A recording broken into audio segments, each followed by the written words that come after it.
Vadodara collector કચેરીને બોમ્બથી ઉડાવી દેવાની ધમકી ભર્યો મેલ મળ્યો। ઈમેલમાં લખવામાં આવ્યું છે કે 1 વાગ્યા સુધીમાં કચેરી ખાલી કરાવી દેજો, નહીં તો બોમ્બથી ઉડાવી દઈશું। આ ધમકીને પગલે Akota police, SOG, Vadodara crime branch તેમજ બોમ્બ અને ડોગ સ્ક્વોડની ટીમો તાત્કાલિક સ્થળ પર પહોંચી ગઈ હતી અને હાલમાં કલેક્ટર કચેરીના તમામ વિભાગોમાં સઘન ચેકિંગ અને સુરક્ષાની તપાસ કરવામાં આવી રહી છે।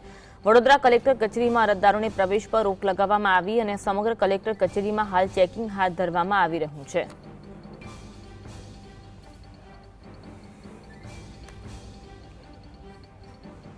आज अंगे વધુ વાત કરીશું। સંવાદદાતા રૂપેશ અમારી સાથે લાઈવ જોડાયા છે। રૂપેશ, ગઈકાલે અમદાવાદમાં અલગ અલગ સ્કૂલોને બોમ્બથી ઉડાવી દેવાની ધમકી આપવામાં આવી હતી। આજે વડોદરામાં કલેક્ટર કચેરીને બોમ્બથી ઉડાવી દેવાની ધમકી આપવામાં આવી છે।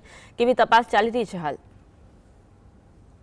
ચોક્કસ વડોદરાની ઓલ્ડ પાદર રોડ પર આવેલી નવી કલેક્ટર કચેરીની ઘટના છે કે જ્યાં આગળ આજે સવારે નિત્યક્રમ મુજબ કામ ચાલતું હતું। દરમિયાન જે મેલ બોક્સમાંથી મેલ ખોલવામાં આવ્યો કોમ્પ્યુટરમાંથી, ત્યારે મેલ મારફતે આ પ્રકારની ધમકી મળી હતી અને કલેક્ટર કચેરીને બોમ્બથી ઉડાવી દેવાની ધમકી મળી હતી અને જેને પગલે તપાસ એજન્સીઓ હરકતમાં આવી ગઈ। બોમ્બ સ્ક્વોડ, ડોગ સ્ક્વોડ જે છે, સ્થાનિક પોલીસ છે, તમામ એજન્સીઓ જે છે એના દ્વારા કલેક્ટર કચેરીનું આખું પાટાંગણ છે, ઉપરાંત તમામ જે આજુબાજુની શંકાસ્પદ વસ્તુ હતી એ તમામની ચેકિંગ હાથ ધર્યું છે।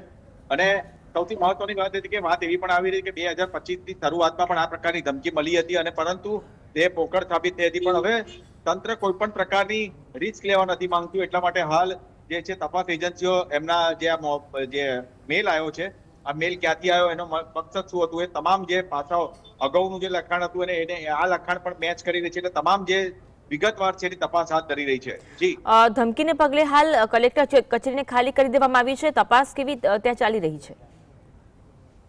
જી, કલેક્ટર કચેરીમાં પ્રથમ તબક્કે જે છે લોકોને એલર્ટ કરી દેવામાં આવ્યો, ત્યારબાદ તપાસ થઈ। અત્યારે નિત્યક્રમ મુજબ બધા કામગીરી ચાલુ કરી દેવામાં આવી છે, કારણ કે એવી કોઈ વસ્તુ શંકાસ્પદ વસ્તુ નથી મળી, એટલે તમામ જે છે એ હાલ નિત્યક્રમ મુજબ ચાલુ છે, પરંતુ પોલીસની જે તપાસ છે એ હજી પણ ચાલી રહી છે।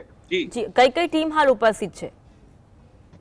બોમ્બ સ્ક્વોડ છે, ડોગ સ્ક્વોડ છે, સ્થાનિક પોલીસ છે, આ તમામ પોલીસો જે છે, ક્રાઇમ બ્રાન્ચ છે, એસઓજીની ટીમ છે, પીસીબીની ટીમ છે, તમામ જે પોલીસ ટીમો છે અને ઉચ્ચ પોલીસ અધિકારીઓ છે, તમામ હાલ જે છે એ આ ઘટનાની જે તપાસ હાથ ધરી રહ્યા છે। જી, આભાર રૂપેશ જોડાવા માટે અને સમગ્ર મામલે માહિતી